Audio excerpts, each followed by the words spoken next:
Honored to welcome my friend of, I would say 25 years. I'm not sure you would say that. I'm a little bit, I like to round up.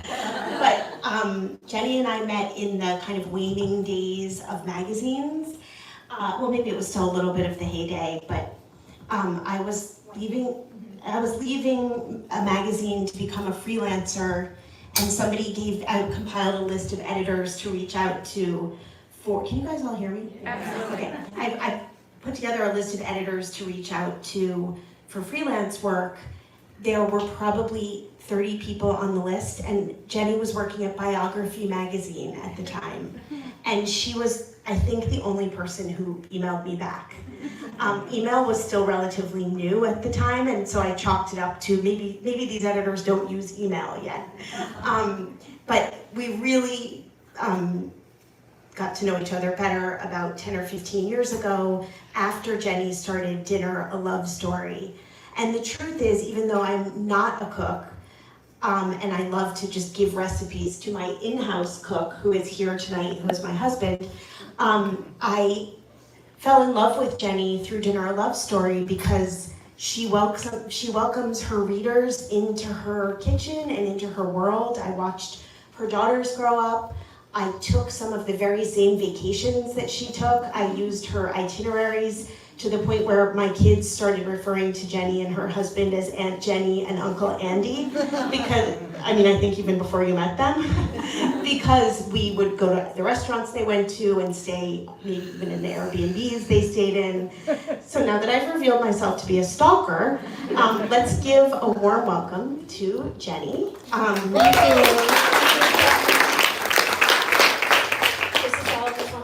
For me to hang out with Liz, I think. My favorite person on earth. Thank you, sirs. Thank you for coming.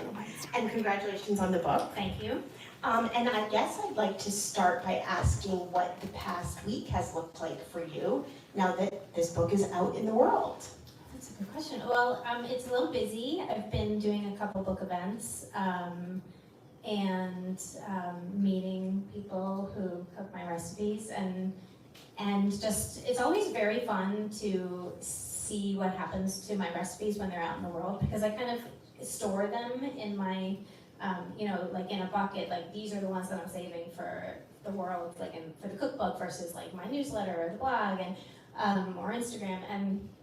And so like, I wrote this on Instagram last week, but it's like, that scene in Charlotte's Web, like where Wilbur's like saying goodbye to all the little baby spiders that are like flying up, like goodbye, and that's like sort of how I feel when I see them leaving like my little nest, and it's so fun to see them like out cook, like the people cooking them, and I'm like, they made that? That's crazy. Like they gave it to them, and it's still the novelty of that has not worn off. So a lot of this week has just been like just seeing that and feeling really happy about it, and meeting people who, like, there are a lot of names of people who like comment on my work and who I've never met, and that's always fun. So thank you all for coming to this, just as an aside. And I should have mentioned at the very beginning, we will have a time for questions at the end, so be thinking of any questions you have, and we will hopefully get to you. We're gonna throw it way back to the very beginning. And I wonder if you could tell everybody how you became a food blogger in the first place. Oh, I've gone way back. Well, I was always I've always loved to cook and I've loved to eat. And I was a magazine editor like you, and I was never a recipe developer or working in the test kitchen of a magazine. I was usually working in a women's magazine or lifestyle magazine, like even a Biography way back when, owned by Amy, like circa 1995. Like I somehow found a way to work on things that were related to food, and I was just always really interested in it. And so when the magazine I was working for folded in 2009, Cookie Magazine, RIP, I had always been like the editor in the food section, like just shepherding, like packaging the stories, but not really like working on writing my own recipes. And then I kind of was like, you know what, I really enjoy doing this, and I'm gonna try it on my own, and it was just when, like, blogs were actually, like, this was 2009, so, like, people were even starting to not read them then, and I remember thinking, like, this is crazy, no one needs to hear another voice.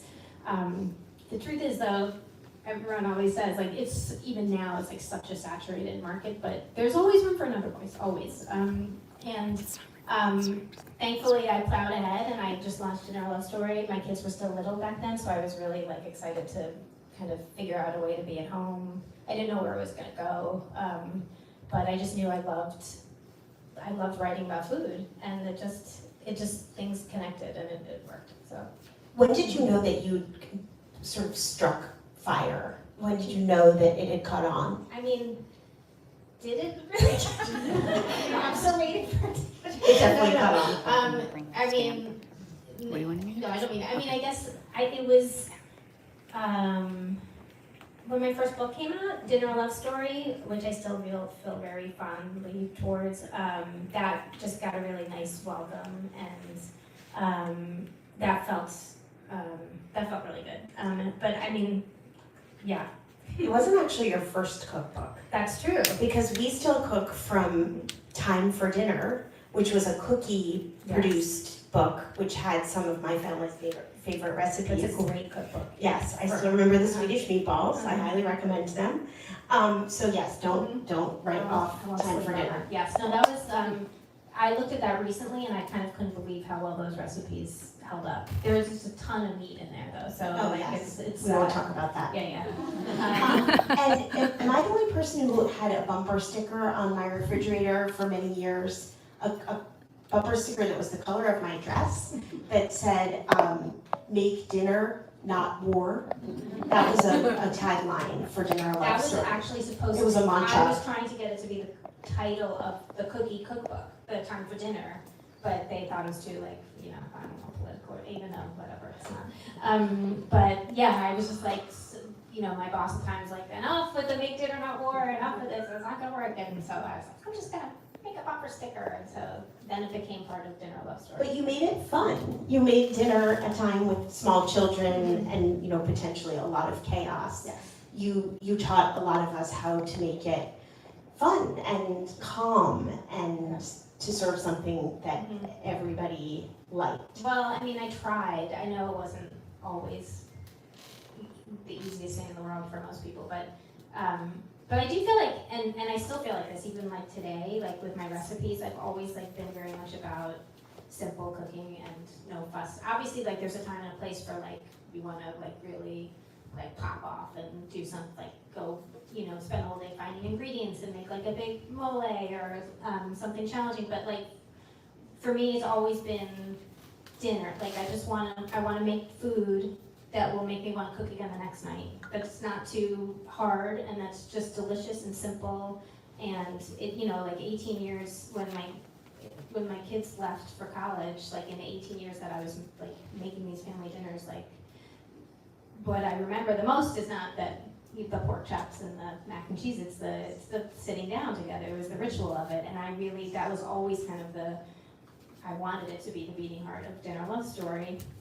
And that's I can't remember your question now, but I hope I answered it. Tell me how you develop a recipe. I just read your story for Cup Joe about it, and I've never asked you in all these years. It's a very mysterious process, and I don't even know if I answered it in that essay, but the story the essay that I wrote, I talked about how when I turned my first manuscript in for this book, my wonderful editor, Raquel Palzel, she was like, it's like, I love it, all the recipes are great, it's really fun.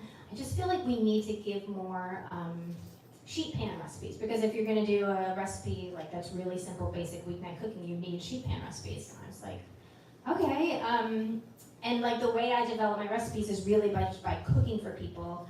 So I was like, this was the first time like my kids were both out of the house, and I'm like, all right, I gotta develop some sheet pan recipes. And I just kept like looking for excuses not to do it, because I have a very hard time cooking when I'm not cooking for people or cooking for an individual. And it's not that I don't do that. Obviously I develop recipes all the time like that, but I find it so much harder.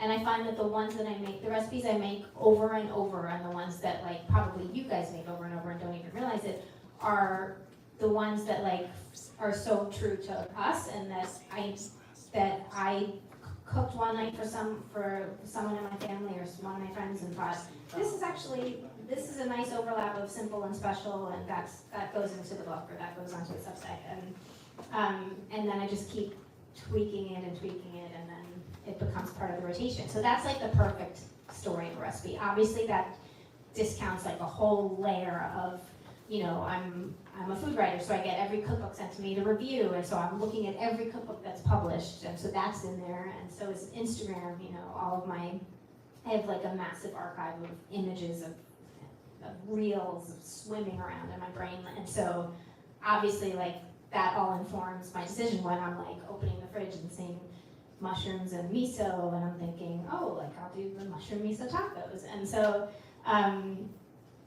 yeah, it's like, it is kind of a mystery though but also just having people around who you're cooking for helps a lot too. Like my daughter Abby is like a real enthusiast when it comes to cooking and food, and she's always giving me ideas. Like there's a recipe in here for beans and cheese, which is like mac and cheese, but beans and cheese. And she was like walking by when I was just making a pot of plain old beans one night and was like, that would be so good if you made it like macaroni and cheese, you know? So she just like, she comes up with these things. She's very like, she's a very creative mind in the kitchen. And so I was like, that really would be good. And it's in here. And it was really, I wrote about it for Cup of Joe. And it was one of those recipes that we make so often that I was like, this needs to also be between two covers. It's important enough for that. So yeah, that's a good one to start with, especially if you have little kids. Like the photographer on the shoot, Christine, her daughter came one day and she was, I think like 3, and she was just like shoveling it. And so Christine said like she's making it for her, like it's like on rotation. So I don't know if you guys have young kids. I don't have young kids anymore, but you can still eat it. Yeah, it's still delicious, and I make it for Abby when she's home. But yeah. For years, I associated you with my very favorite pork ragu. I know you're tired of talking about. I'm not at all. I love talking about it. Well, actually, 2 questions then. I would love to know. I don't think I've ever asked you how that recipe came to be, and then part 2. Tell us a little bit about your evolution into weekday vegetarianism. You know, it's so funny. The pork ragu, I credit my husband Andy with it. He was the first one to make it. And I feel like he was working at Esquire magazine. Shout out Jay, where are you? One of his old coworkers. And there was like, he worked with a food writer named Francine Marukian, and she was like talking about a pork ragu, or pork, like, and Andy was just like picturing it, and then he came home and he was like, I want to try to make, like, I want to say that was like, I can't remember the first time he did it or anything, but then it just became a thing. And I'm not kidding, like when I go out and meet people and talk to, everyone has like a story about the pork ragu, and it's so nice. It's not just like, oh, we make it all the time. They're like, oh, that's always this meal we make on the Wednesday before Thanksgiving, or that's always the meal that we make when the kids come home from college, or like, it's so, I will never get tired of talking about that recipe, even though I only make it on the weekends. But yes, it's one of those recipes that just like, I don't know if has anyone not heard of the pork ragu? I mean, I'm sure you know the pork ragu. So good. Well, I'm gonna go make it now. Okay, I mean, it's like it's just, you just put it in you brown it, the pork shoulder on all sides, and then, I mean, you can imagine, Olivia's a cook, and you just put tomatoes and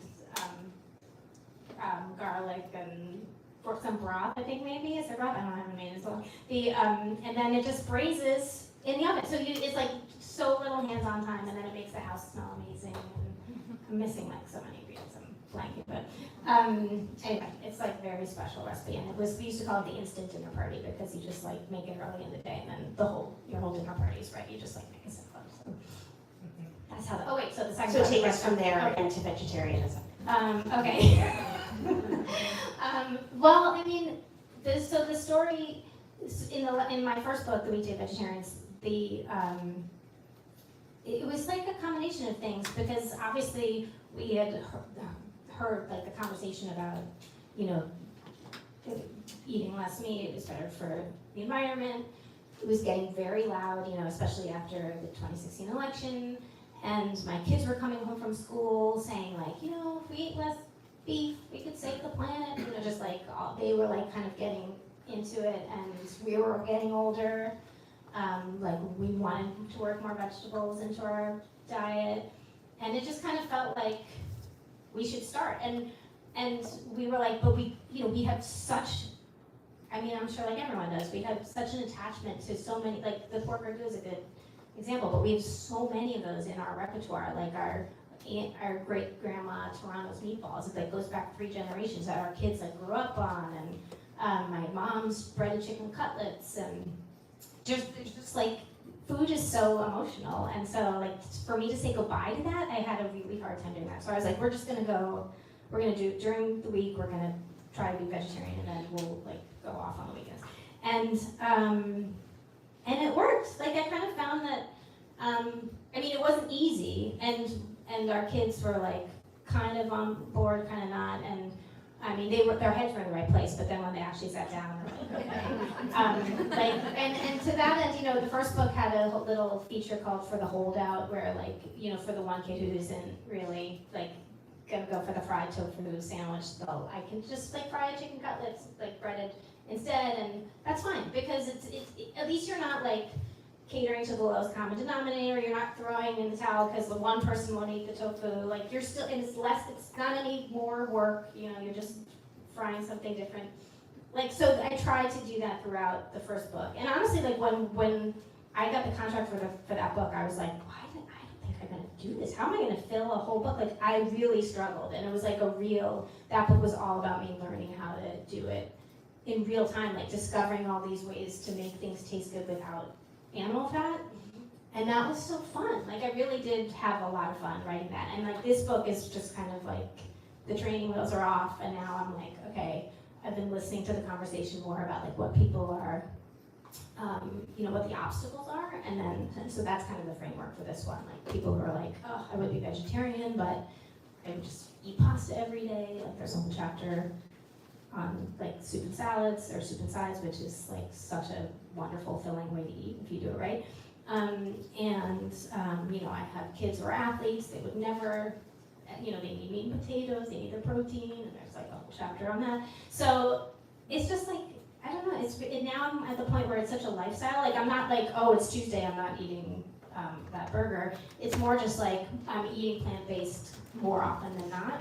And when I don't, I feel like I just feel like I have to recalibrate, and so it's really like it took a little while, but now I'm really it's a real lifestyle now. So between your last book and this book, you've had 2 major lifestyle changes. One, if you don't mind my announcing them, one is that both kids are away at school. One has graduated and maybe I think returned. Open mind. That's good. Yes, and we've all had it's good. And the other is that you've moved from the Westchester suburbs, the river towns, to the Upper West Side. So I wondered how that affected your kitchen. What did you get rid of? I got rid of a lot of stuff. I donated it. I didn't throw it. Just but I had a lot of. Did you get rid of your crock pot? I know you don't like your crock pot. Wait, hold on. Yeah, I got rid of my crock pot. I always confuse that with my Instapot. I did not get rid of my Instapot because I use that. It's like a single-use instrument for me. I use it to make beans, because you can have like really good heirloom dried beans up to speed in an hour in an Instapot. Which before I was like, beans are such a pain. You gotta soak them all day. And when I learned that they could do that, and the Instapot could do that, I was like, I'm keeping it. So that earned its keep. But I got rid of like the juicer, just all these things that I'm like, I don't, like even the mandolin, like that, I had this big OXO thing with like, a kickstand and a million blades and like a baseball mitt for the like protector and I traded that one in for like this little Ben Reiner plastic one, which is like so clutch if you don't have one. They're like they're lightweight, and you can just, I think of it like a knife now, it just lives on my counter, and it slices like cucumbers and radishes like very delicately, and potatoes like a potato gratin. I mean, you have to be careful. Like Brussels sprout, I made this Brussels sprout salad in the winter, and I'm so excited that it's almost Brussels sprout season, but you have to be really careful with the mandolin and Brussels sprout. Obviously, you should wear a little mitt, but you just shred Brussels sprouts. I never had Brussels sprouts raw before the salad.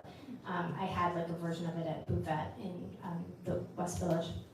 Shaved Brussels sprouts, just like a massive pile with currants and pecorino and walnuts. It's so good, and it's like, and then with just like a really light like olive oil and I think a squeeze of lemon maybe, or like some kind of acid, and I have that was like my salad on repeat. Like anytime anyone came over, it was that, and then like like the main dishes. It was like such a, and the mandolin, without the mandolin, that is not possible. I'm not really getting off track from your first question, but the in terms of like other stuff that I got rid of, the kitchen's so much smaller. Do you miss having a bigger kitchen? Yeah, I do kind of. Yeah, I do. Okay.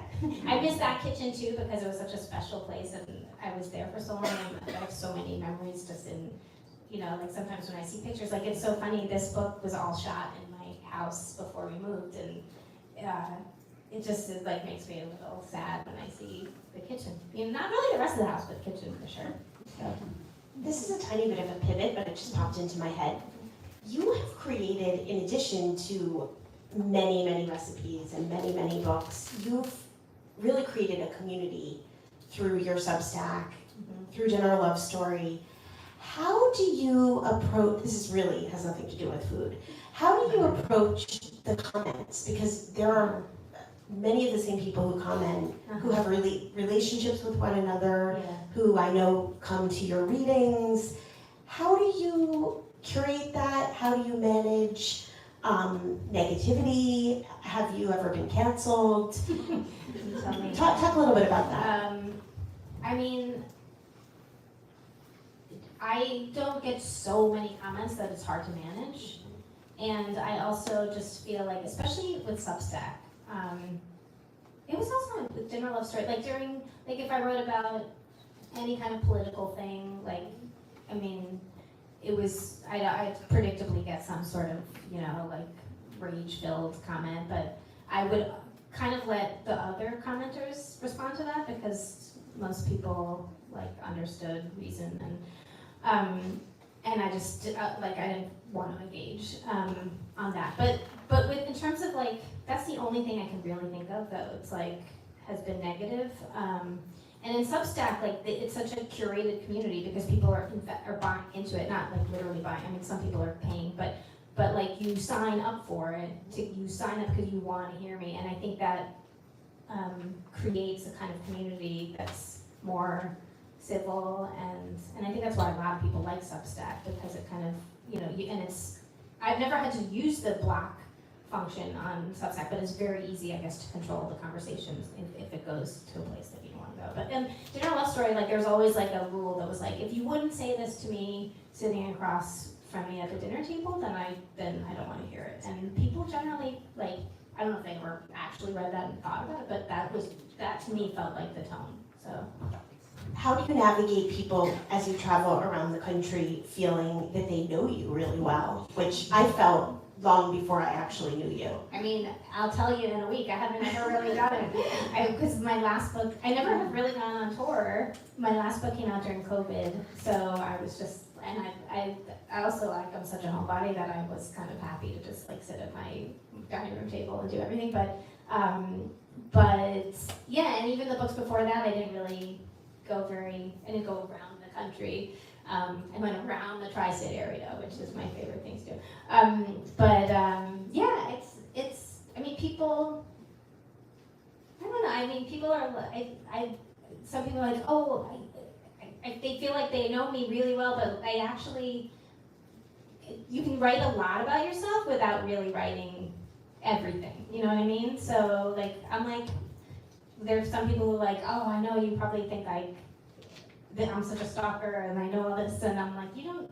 There's just a lot, especially with my kids, that I don't write about, And so I'm always kind of bending over backwards explaining that to people so they don't think that, I don't know why, I just feel like I have to justify that, but no, for the most part, it's like makes my day when I meet people and they're enthusiastic about Dinner Love Story, and that I've had any kind of effect on their lives in any small way is just such a joy. So, what's it like for you and Andy to watch the next generation of cooks? I know it's not just your daughters, but your nieces and nephews carry the torch. That's really fun. I mean, I was hearing from so many people who were who raised kids with Dinner Love Story recipes, and they were now giving those recipes to their kids to start in their own kitchens and like in college and their first apartments. And so there is an actual section in here because of all those conversations that were happening in my house too.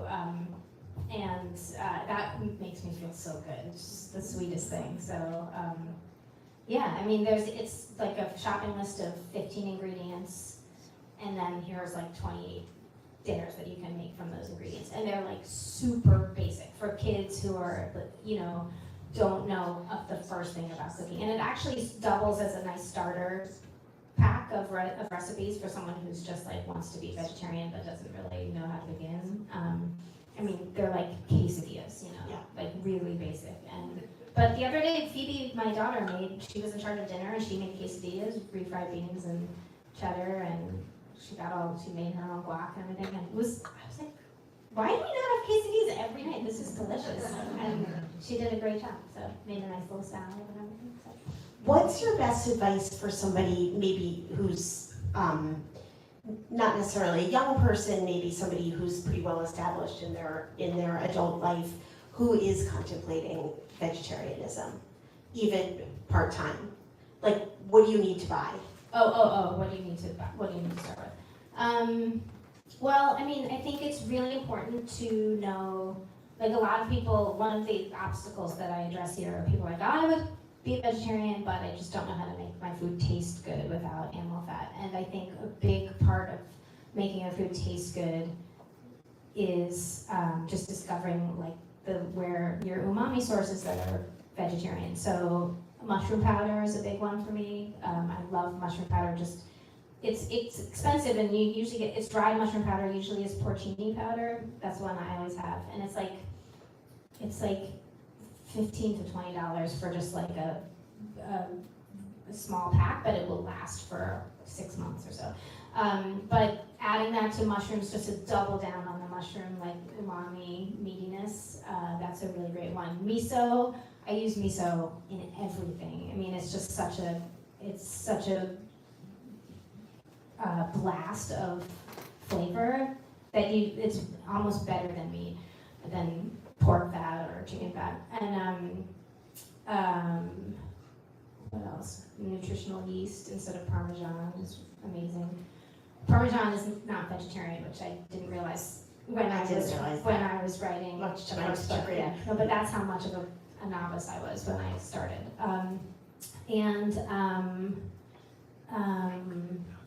Just the soy sauce, tomato paste, smoked paprika in place of bacon is a really good because it has that like smoky flavor, and you can't overdo it because it can be pretty powerful. But yeah, I would say like just make sure you have a nice umami pantry before you begin. That's a big one. Before I open it up to questions, because I know people, I feel like this crowd is full of questions for some reason. What's next? What's your next? I mean, it's your worst nightmare. No, I would love to hear. Are you mulling over another cookbook, or I always think you want a novel? No, not yet. I mean, no. I mean, I would love to write one, but right now I don't have an idea, and I always say, "Oh, this is my last book," and then I just something usually comes up, so far at my other book events, people have gotten up and asked me, if you weren't writing about food, what would you write about? And it's two people in 2 events have asked me that, and that it makes me think, should I be writing something else? I don't know. So my answer is, I have no idea. I don't know how to write about anything. I tried to write a novel briefly, and I just could not do it, no matter how hard. I'm like the kind of person the kind of annoying, obnoxious person who wants to be the person who can write a novel, but I can't. So, everyone wants to write a novel. I mean, I know that, but I really think like, oh, I should be able to do this. That can't be that hard. You know that it's not. Do you ever think about opening a restaurant or a? No, never. That was a very We easy answer. fantasize about when Andy retires, my husband. He fantasizes about running a bookstore. So in a long, like a far off fantasy, it's a bookstore cafe. Sounds very familiar. Somewhere in like Vermont or something. But that's all. That's as close to a service industry restaurant-y that I would ever get. If you do, I would like to be your #1 employee. Hired. And with that, let's open it up. Who wants to get started? I have a million other questions if you don't have questions.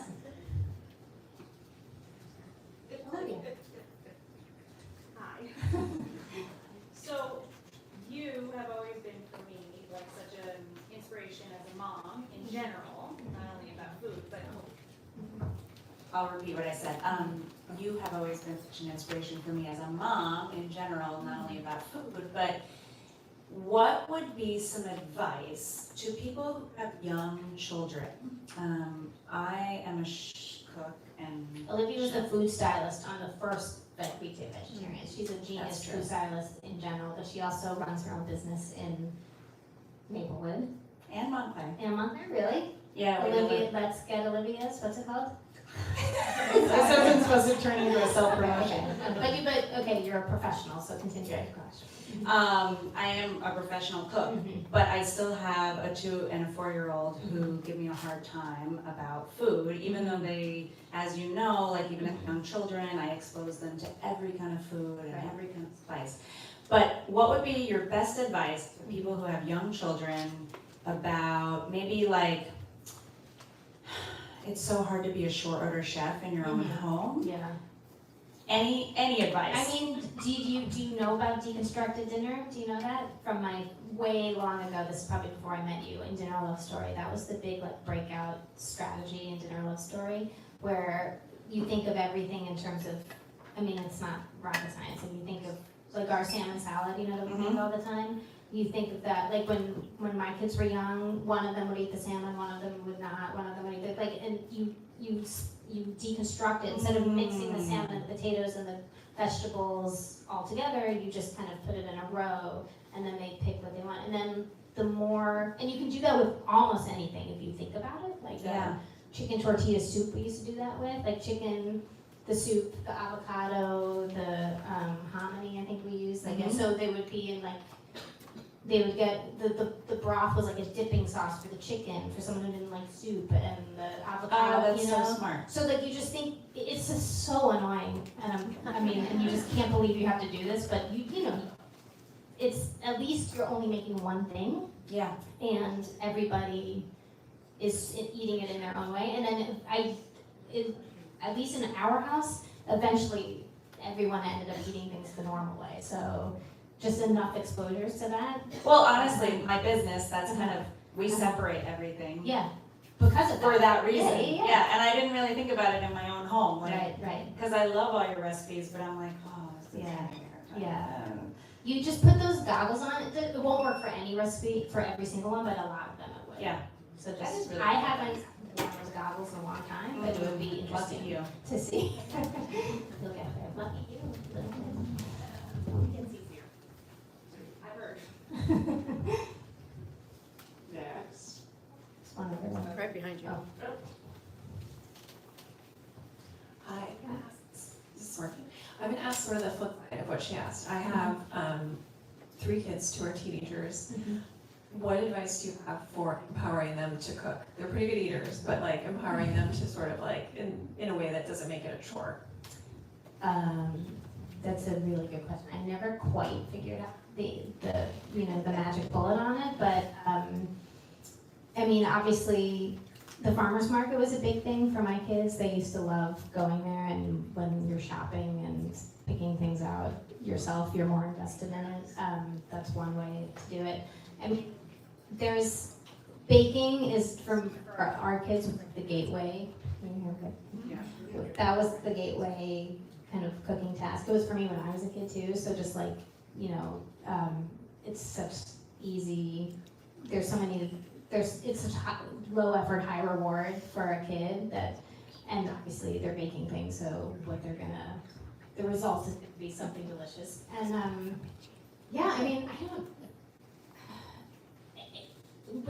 when my kids were that age, I really tried to get them involved. Like I always used to say that dinner was not just about cooking. There's so much else involved, like making dinner happen versus just making dinner, like shopping for it, even thinking about what you want to eat. Obviously, that's a huge thing. And I deputized my daughters to do that for a while, and I would give them a list of things to choose from, and it was up to them to kind of choose it. And so in that way, it wasn't, they weren't cooking dinner, but at least they were aware of the fact that thought had to go into this, and it doesn't just magically appear at 7 o'clock. And that's a kind of a low effort way to do it. But yeah, the other thing is once they're on their own, they kind of don't have a choice. So that will kick them into high gear too. So I wish if anyone else has an answer for that, I would love to hear, because I get that question a lot, and I wish that I had a real life experience to draw on there, but I don't. Hi. Hi. Well, I have a question about writing. What's your routine when you have a project going, when you have a book, or even your blog? Like, did you have in the morning you get up? Yeah. Is there a schedule?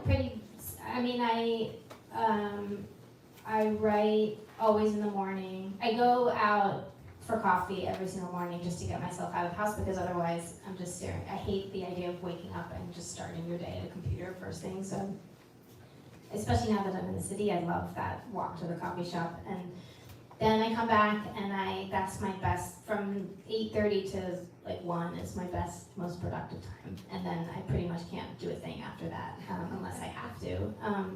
And I'm very routinized now because I have my Substack newsletter comes out on Tuesdays and Fridays. So Monday, even my kids are like Monday mom, like they know not to bother me because Monday is like my really intense work day where I'm trying to get everything out for the newsletter. And so I'm writing up usually stuff that I've cooked or thought about the week before. Like in my Substack draft, I'll have notes for what I think I want to write about every week pretty much. And then Monday is spent writing that. And then Tuesday I work on my Cup of Joe column, which comes out Wednesday. And then Thursday I work on my Friday newsletter, which is a little less. My Friday newsletter is always shorter than my first one, so it's not as intense. But then when I'm writing a book, I just squeeze it in wherever I can, and I don't really know how that happens, to be honest. But it's always within that same schedule, within the same framework. Very routinized. Yeah.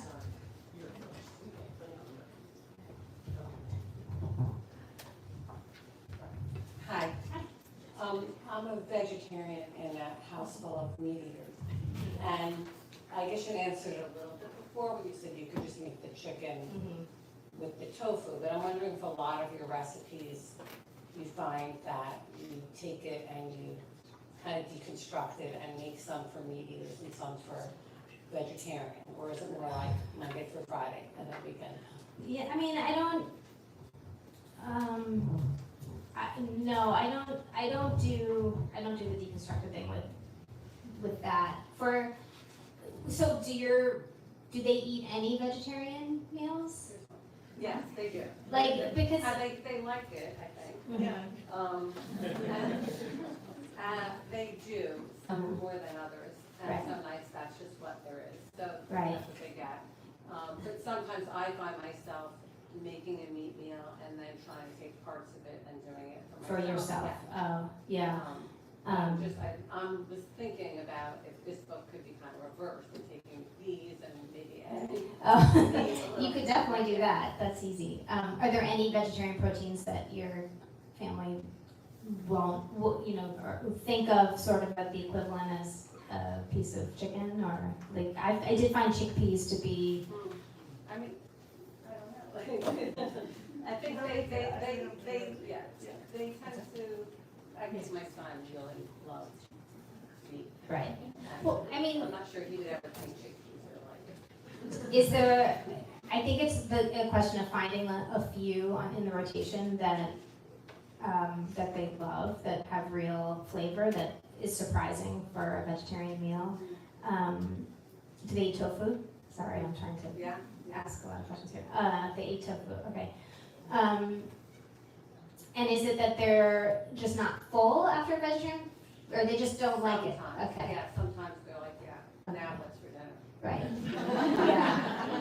No, that's hard. a nice little appetizer. I mean, there's a lot of recipes in here for that, for like a hearty meat eater. Like those beans and cheese are one of them. There are a lot of pizzas. There's a sheet pan pizza that you can make right now because it's corn and tomatoes. Corn and tomato sheet pan pizza. To me, pizza is not one of those things that people think of as a vegetarian food, but they don't expect the pepperoni on it necessarily. That's true. And I feel that way about burritos. I feel that way about enchiladas, pastas. So to me, it's starting with the vehicle. You know, if they like pizza, if they like tacos, if they like enchiladas, if they like pasta, did I say pasta? Then just, I would start there and make those. And there's a pasta, corn and tomatoes is on my brain right now because of where we are in the calendar. But in the first book, there's a corn and tomato pasta that's so good. It's tagliatelle. It's basically a fresh tomato sauce with corn, and then you stir in fresh tagliatelle with parm and basil. It's really simple, but the sauce is so sweet and it's so filling. I mean, it's so. I think that was my. Sorry, I'm kind of coming to my conclusion as I'm thinking as I'm.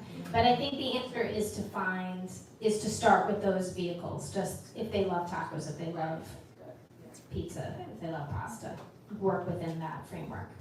That's great. Very Okay. helpful. I have to remember that. I have a question.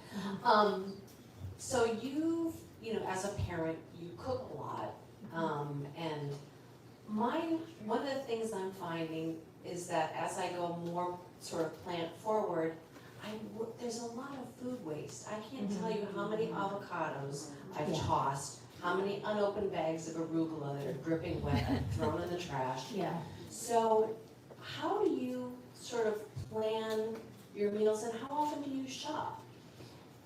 I mean, sort of I think trying to organize myself. Yeah, it's more.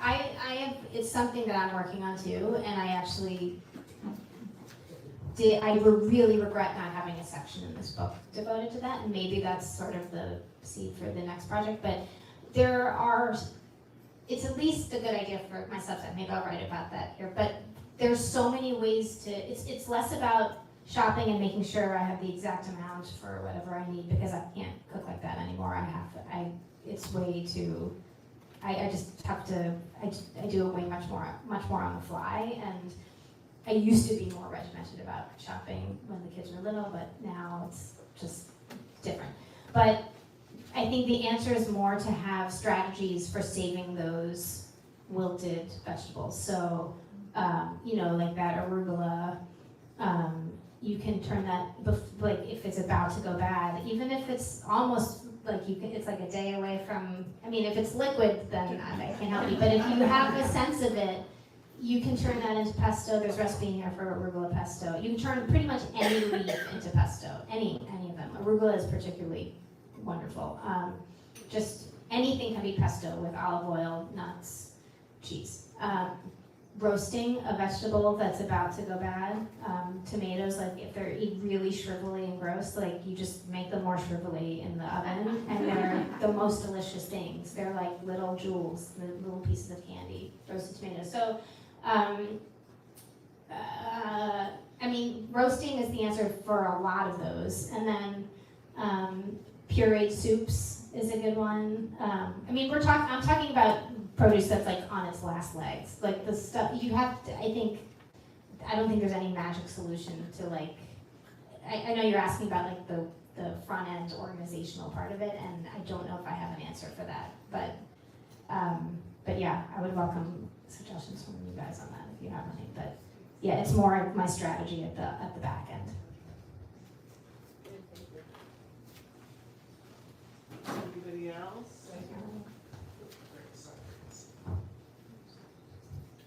Do you still keep your daily dinner diary? Yeah, I do.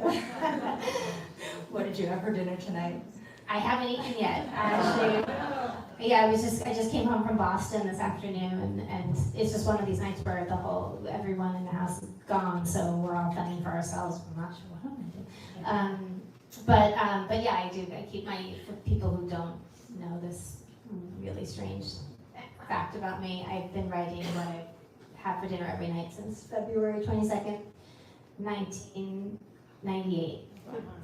So yeah, it feels very, I'm on line 2 now. So I don't write like anything specific usually. I mean, sometimes I do. Sometimes I'll be like, last night home before school or something. But it's not, the story really, you have to know, it tells a story when I look at the recipes and the kinds of foods that I used to make versus what I make now. You can kind of tell what's going on with my family based on that. But yeah, I still do, and I still feel really, if I go a week or so and I'm like, oh, I haven't written in my diary, I have to thankfully I take pictures of everything now just in general for Substack. So I can usually, if I forget, I can go back and check my phone, so yeah. One last question, no? It's great, this has been so inspiring, I have to say. Good. And also comforting, it's like I feel you can tackle one. Good, that's the goal. Yes. It's simple. Yeah. Thank you. And Thank you, Liz. Liz.